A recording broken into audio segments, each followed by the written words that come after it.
Ceci est un livre audio autogénéré par Google. Chapitre 1er. Proclamation de l'indépendance de la Côte d'Ivoire. Nous sommes le 7 août 1960. Ce jour-là, le stade Géo-André, devenu plus tard stade Félix Houphouët-Boigny, n'accueille pas que les grands types, président de la République, ministres, députés, diplomates, médecins, architectes, enseignants, avocats, etc.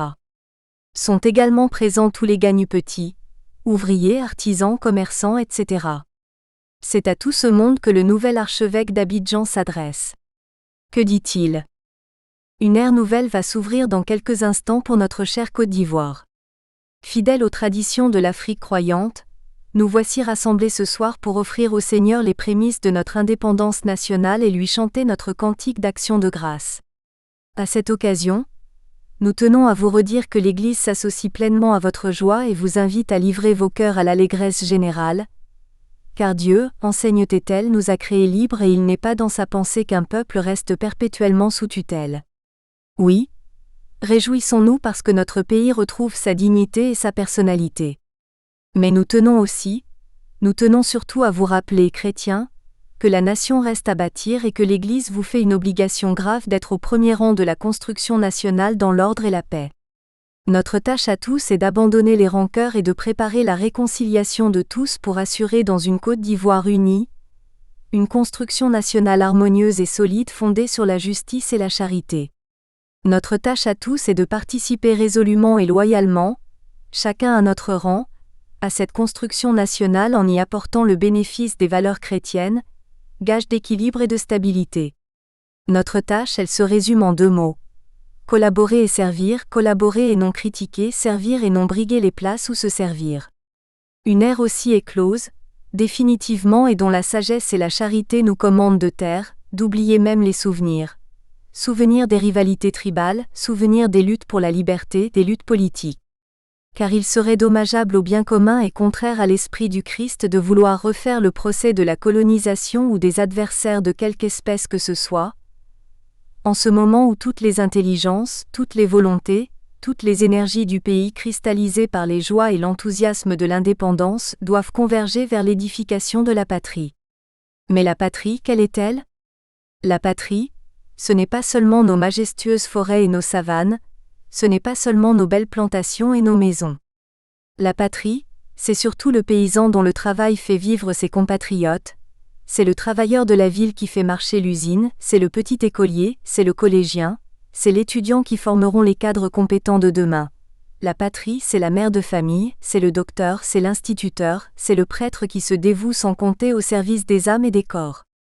Édifier la patrie, c'est donc travailler non seulement au progrès matériel du pays, mais surtout au développement des valeurs intellectuelles, morales et spirituelles.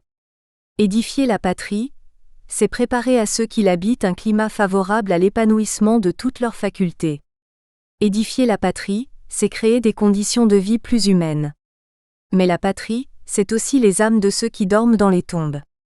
C'est pourquoi, à l'hommage que je veux ici rendre publiquement aux artisans de notre indépendance, tout spécialement au président de notre jeune République, je ne peux pas ne pas associer le souvenir de tous les hommes généreux dont les yeux se sont fermés à la lumière d'ici-bas avant que luise l'aube de l'événement qu'ils ont préparé avec courage et appelé de tous leurs vœux. Que nos prières montent ce soir, ferventes au ciel pour leur obtenir le repos éternel. Demandons aussi au Seigneur de donner lumière et force à ceux qui ont l'honneur et la charge de présider aux destinées de notre pays. Demandons à Dieu de nous faire comprendre à tous qu'aucun travail efficace et durable ne peut se faire dans l'injustice, la haine et la discorde. Oui, Seigneur, écoutez la voix immense de ce peuple qui crie son merci pour le bienfait de la liberté et de l'indépendance reconquise et appelle sur la patrie vos bénédictions. Voyez dans ce rassemblement ce soir, de tous ceux qui croient en vous, la volonté de ce peuple de bâtir sur vous la cité, et soyez pour eux la forteresse imprenable contre toutes les forces de division et de désespoir afin que vive et prospère une Côte d'Ivoire libre et indépendante. Il y a beaucoup de non-dits dans ce message prononcé devant le délégué de la République française et les délégués des autres États. L'archevêque d'Abidjan fait manifestement allusion à des faits qui se sont passés avant l'indépendance. Des faits dont seuls les Ivoiriens et les Africains nés avant 1960 peuvent se souvenir.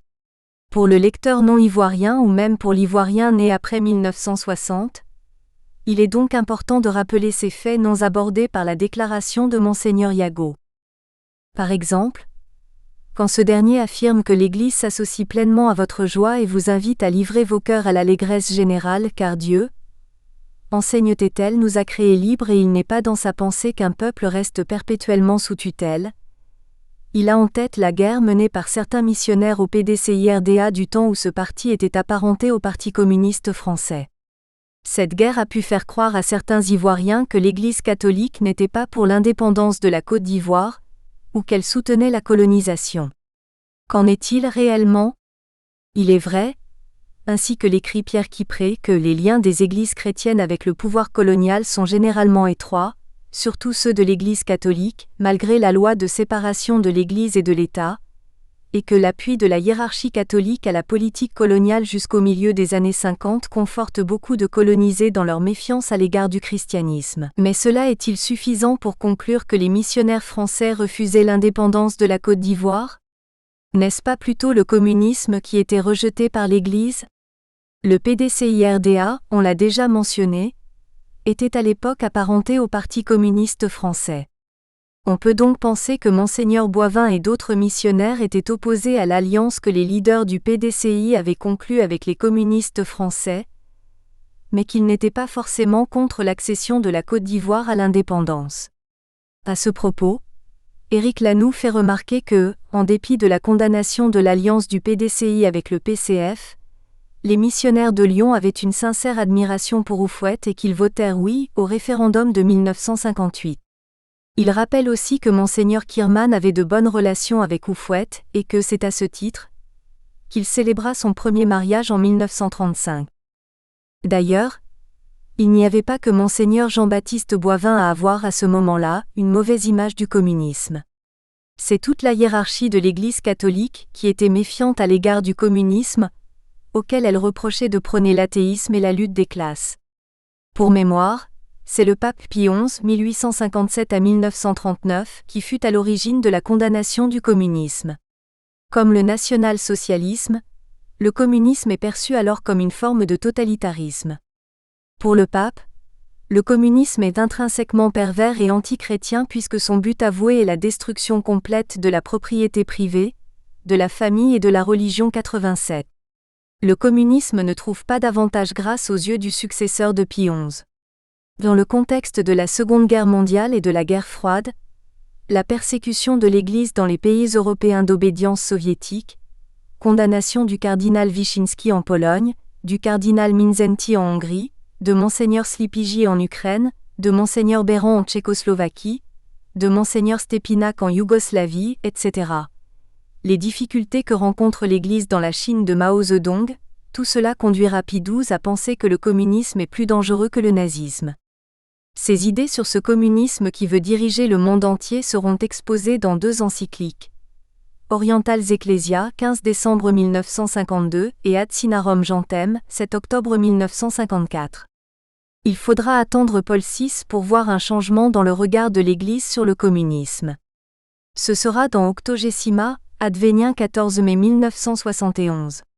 Publié à l'occasion du 80e anniversaire de la parution de Rerum Novarum de Léon XIII, et adressé au cardinal canadien Maurice Roy, président de la Commission pontificale Justice et Paix, cette lettre apostolique apparaît davantage comme un énoncé de suggestions que comme un catalogue de directives précises. Paul VI y cherche à orienter la réflexion et la recherche personnelle, au lieu de proposer des solutions. C'est ainsi qu'il se refuse à imposer un modèle de pensée et un comportement face au marxisme et au socialisme. Ce qui l'intéresse, c'est l'expérience des militants chrétiens. À ces derniers, il suggérera une attitude où interviennent à la fois l'esprit d'accueil et le sens critique. C'est dans cette perspective qu'il demandera à Pedro Arrupe, 1907 à 1991, supérieur général de la Compagnie de Jésus de 1965 à 1981, et aux jésuites d'engager le dialogue avec le marxisme. Jean-Paul II ira plus loin encore en reconnaissant des graines de vérité dans le programme socialiste, et en invitant les chrétiens à ne pas fermer les yeux sur les très bonnes choses réalisées par le communisme, la lutte contre le chômage, le souci des pauvres, etc. Comme Jean-Paul II, le PARUP pense qu'il y a des choses utiles dans l'analyse marxiste. En témoigne sa lettre sur l'analyse marxiste aux provinciaux jésuites d'Amérique latine. Il me semble d'abord que nous pouvons accueillir, en vue de notre analyse de la société, un certain nombre de points de vue méthodologiques plus ou moins issus de l'analyse marxiste, à condition de ne pas leur donner un caractère exclusif. Dans la pratique cependant, il est rare qu'adopter l'apostrophe-analyse marxiste soit seulement adopter une méthode ou une approche. Généralement, c'est accueillir aussi le contenu même des explications que Marx a données de la réalité sociale de son temps et appliquer ces dernières à celles de notre temps. Ici s'impose alors cette première remarque. En matière d'analyse sociale, il ne saurait y avoir aucun a priori. Il y a place pour des hypothèses, des théories, mais tout doit être soumis à vérification.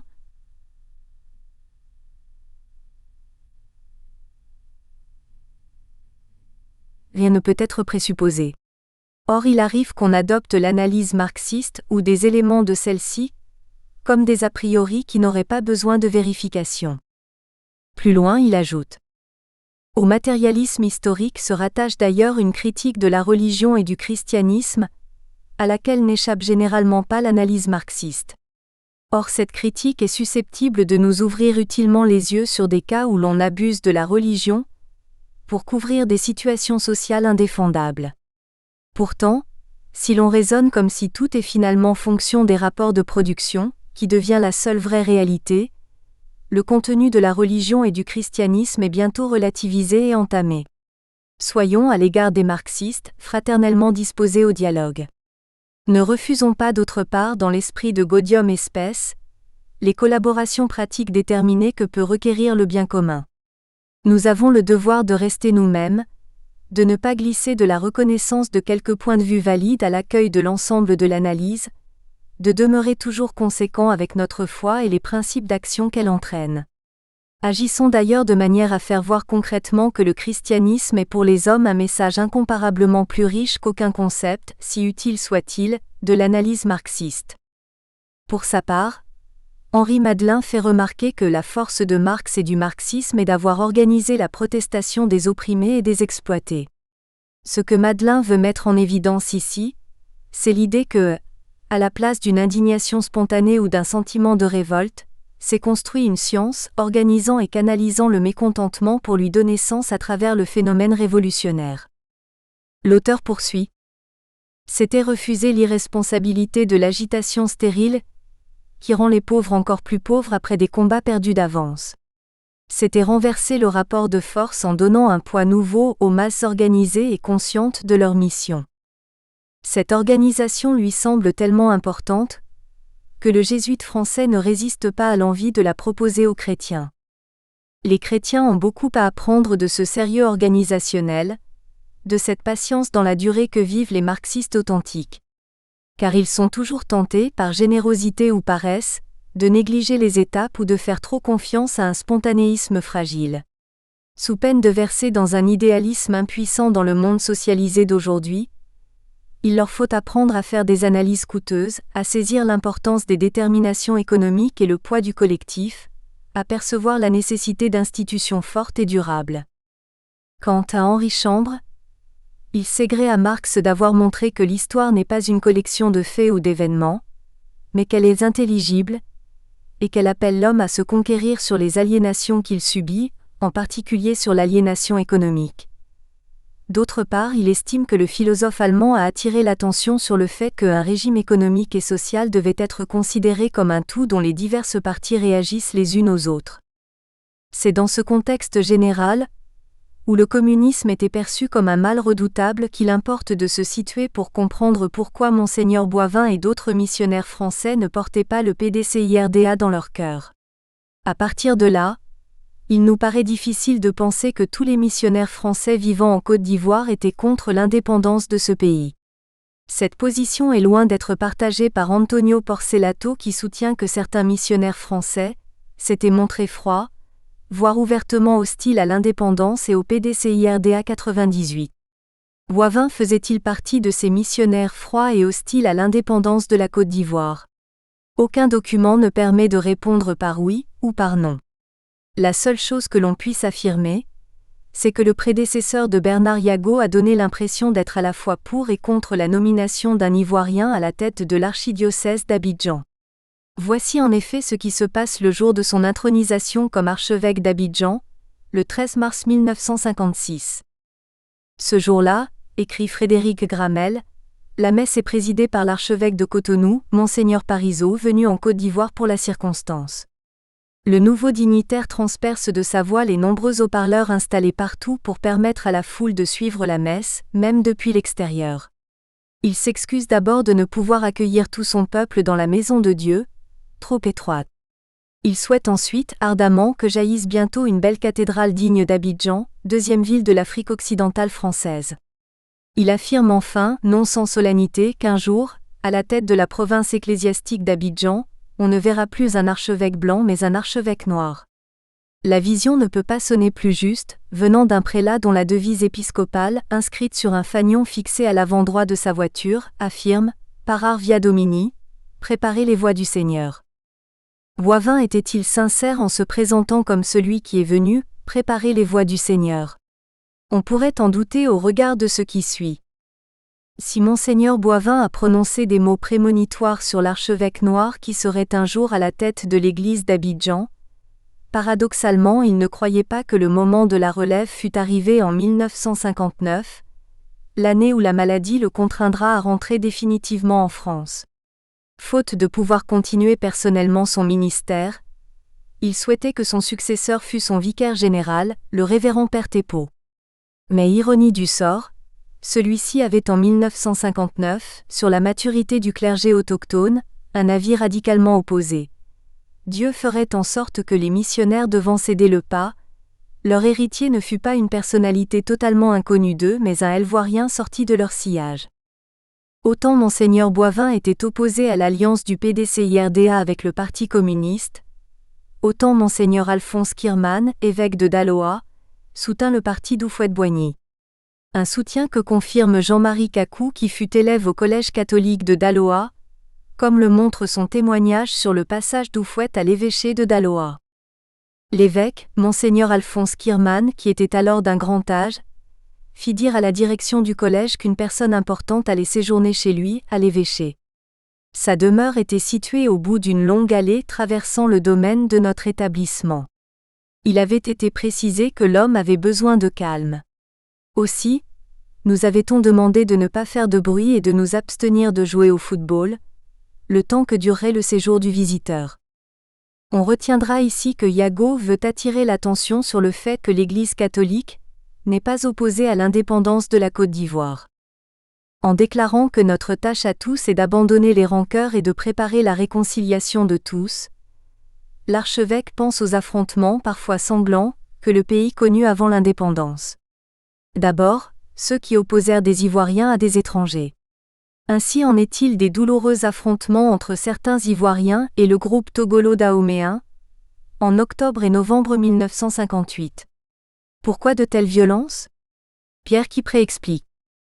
Accusant les Dahoméens d'être les artisans de la montée du chômage urbain, des Ivoiriens membres d'une association illégale, la Ligue des originaires de la Côte d'Ivoire, LOCL, s'en prennent à cette communauté ainsi qu'aux Togolais. Les incidents sont très graves, faisant des centaines de morts et blessés dans les rangs de cette malheureuse communauté. La décision est prise de rapatrier les rescapés chez eux. Ils sont 18 000, parfois arrivés au début de la colonisation avec les premières maisons de commerce ou l'ouverture des premiers postes administratifs. Il y eut ensuite affrontement entre les colons et les leaders du PDCIRDA. Voici ce qu'en dit le même Kipré. Aux manifestations ouvertement anticoloniales qu'organise le PDCIRDA au cours de cette période, répond la réaction brutale de l'administration, quand celle-ci n'agit pas préventivement, surtout depuis l'arrivée du gouverneur Péchou, nommé en novembre 1948 pour rétablir l'ordre en Côte d'Ivoire à tout prix. Pourquoi Péchou fut-il nommé? Parce que les colons trouvaient son prédécesseur, l'humaniste et libéral André Latrille, trop mou et en faveur des colonisés. De fait, selon Marc Kwame, Latrille ne supportait pas les brutalités dont les colonisés étaient victimes. Il voulait mettre fin au travail forcé et garantir certains droits aux colonisés, mais, écarté du gouvernorat en 1947, il n'aura pas le temps de réaliser son projet. Lorsqu'arrive Péchou, plusieurs dirigeants du PDCI-RDA sont donc arrêtés à la suite des incidents de Trècheville, le 6 février 1949, de nombreux fonctionnaires membres ou sympathisants de ce parti sont traqués voire révoqués. Le sénateur Victor Biaka Boda est assassiné en janvier 1950 à Boisflé. Il y avait visiblement, de la part du successeur de Latrille, une volonté de rétablir l'ordre en Côte d'Ivoire. Pour quelles raisons ? Voici l'explication de Péquipré. Dans les milieux coloniaux français, la révolte des Malgaches en 1947, le bouillonnement nationaliste en Afrique du Nord et la guerre d'Indochine ne laissent pas de hanter les esprits. La Côte d'Ivoire ne doit pas constituer un autre point d'effervescence anticoloniale comme les Britanniques commencent à le voir dans la Gold Coast, l'actuelle Ghana, voisine. La Côte d'Ivoire connut enfin des affrontements entre les différents partis politiques à l'occasion des élections législatives et territoriales de 1946, 1947 et 1951. Les 5 grands partis de l'époque sont le PDCI-RDA de Félix Houphouët-Boigny, le Parti progressiste de Côte d'Ivoire, PPCI, de Kakou Aoulou, le Bloc démocratique et burnéen, BDE, d'Étienne Diome, la section ivoirienne de la SFIO d'Adrien Dignan-Bailly et l'Entente des indépendants de Côte d'Ivoire, EDICI, de Sékou Sanogo. Bien qu'opposés à toute idée de rupture avec l'Union française, les 4 derniers partis n'étaient pas partisans d'une alliance avec le communisme. Comme cela a été déjà évoqué, le PDCI était allié au PCF. Une alliance dont Houphouët n'était pas peu fier si on en juge par cet extrait d'un discours prononcé en 1947 devant les élus communistes. Tous nos frères africains finiront par se rendre compte qu'ils appartiennent à une seule classe, la classe des exploités. Depuis le chef impayé auquel on a laissé un titre de prince pour tromper le peuple, jusqu'aux travailleurs misérables de nos villages en passant par le fonctionnaire et l'employé démuni de diplôme d'État, tous savent qu'ils sont les tristes victimes d'un régime qui ne corrompt les uns que pour les asservir tous. L'individualisme, l'égoïsme, le capitalisme prolongeront l'agonie de l'Afrique. Je crains même qu'ils ne la tuent. Le collectivisme, au contraire, en assurerait la rapide guérison, le rapide épanouissement. C'est pour vous devancer dans le collectivisme intégral, dans l'unité d'action, c'est pour faciliter la lutte contre le capitalisme qui se reconstitue en Afrique afin de perpétrer ses méfaits en France que nous avons demandé aux Africains de se rassembler en un grand mouvement démocratique sans tenir compte des distinctions d'ordre territorial, ethnique ou religieux. De là à penser que Houphouët était vraiment communiste, il y a un pas que Marcel Amonji se refuse à franchir. Houphouët n'était pas communiste en 1945 ni en 1947, martèle-t-il. Amonji s'appuie pour cela sur une lettre d'Houphouët à Gabriel Darboussier, une lettre dans laquelle le premier déclarait au second « Je regrette de n'être pas communiste, je regrette de n'avoir pas une conscience de communiste. » L'Afrique eût gagné beaucoup. Et Darboussier de lui répondre « Ni l'Afrique ni le RDA ne vous demandent, Houphouët, d'être communiste mais anticolonialiste. » Pascal Kofi-Teya exprime la même opinion lorsqu'il explique pourquoi Hebron, Lobi et Koulango ont été délaissés par le régime Houphouët. Si Bondoukou est écarté de la vie politique et économique nationale, c'est parce que le prince Kwame Adingra, jusqu'à sa mort, n'a jamais accepté les compromissions indignes du PDCI. Le vrai gaulliste ivoirien ce n'était pas Houphouët, mais bien Adingra. Ce dernier n'avait-il pas réalisé des émissions à Radio Accra, encourageant les Ivoiriens à soutenir la résistance française pendant l'occupation allemande ? Que faisait le président du syndicat agricole en 1944, sinon collaborer avec les tenants locaux du régime de Vichy ? L'abandon du Nord-Est provient de cette opposition Houphouët-Adingra, le premier, du fait de son instruction scolaire, ayant pu prendre auprès de De Gaulle la place qui revenait au second dont l'analphabétisme fut un obstacle dans la revendication de ses droits. Il est difficile de savoir si l'EDICI, le PPCI, le BDE et la section française de l'Internationale ouvrière, SFIO, étaient gaullistes. Ce qui est certain en revanche, c'est leur anticommunisme. Les 4 partis considéraient en effet le communisme comme une idéologie intrinsèquement mauvaise, comme on peut s'en rendre compte dans cette déclaration de Blaise Ndiaye, un des leaders de l'EDICI. Le virus communiste a été importé chez nous, des cadres africains ayant été formés à cet effet dans des institutions dites groupes d'études communistes. Aujourd'hui, grâce à la vigilance de monsieur le gouverneur Péchou, dont le nom ne saurait se séparer de celui de la Côte d'Ivoire, grâce à l'action conjuguée des partis anticommunistes, notamment des indépendants qui groupent actuellement plus de 400 000 membres et plus de 500 000 sympathisants, notre pays a retrouvé un calme relatif.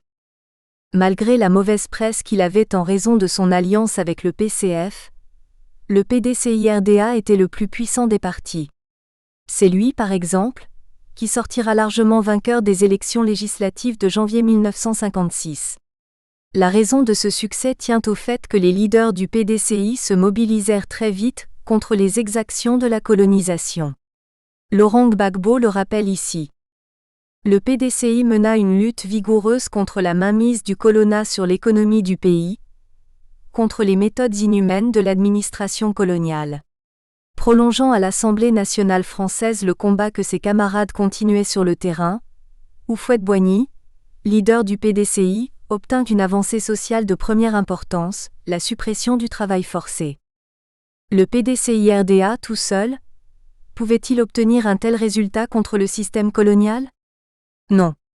Il y arriva grâce à son alliance avec le Parti communiste français, PCF.